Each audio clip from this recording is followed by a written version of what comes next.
ভাইটি আজি ইমান গৰম উঠিছে ন কিবা এটা খেলো বই কি খেলিবিনো বা ইমান গৰমখনত সাঁথৰ সুধা-সুধিকে খেলো বই। বই সাঁতৰ সুধা-সুধিকে খেলো।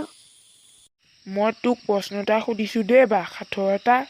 মাক জুতুলি পুতুলি পিতেক চোকা তেতেলা কি ক? এইটো মোৰ মতে এইটো জলকীয়া নেকি? শুদ্ধ উত্তৰ বা। তই এবাৰ মোক এটা সুধো। এইটো মানে সাঁথৰ নিচিনা নহয় আৰু দেই, মোৰ এনে অকণমান কুইজ সোধা নিচিনাই হ'ব আৰু। কি কচোন? এটা পুখুৰীত মাছ আছিল 5টা, তাৰে 4.5টা খাই দিলে, কেইটা থাকিল ক? এইটো নেজানো নহয় বা, তই কোৱাচোন।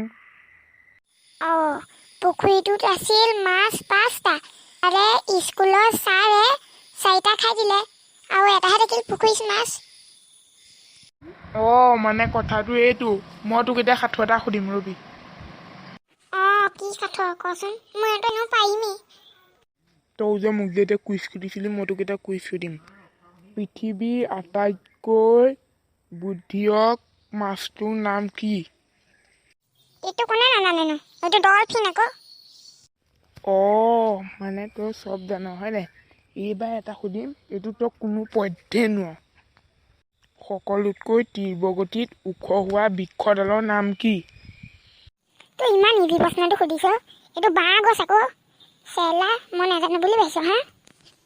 তেন্তে বন্ধু বান্ধৱীসকল, আজিলৈ ভিডিঅ'টো সমাপ্ত কৰিলোঁ।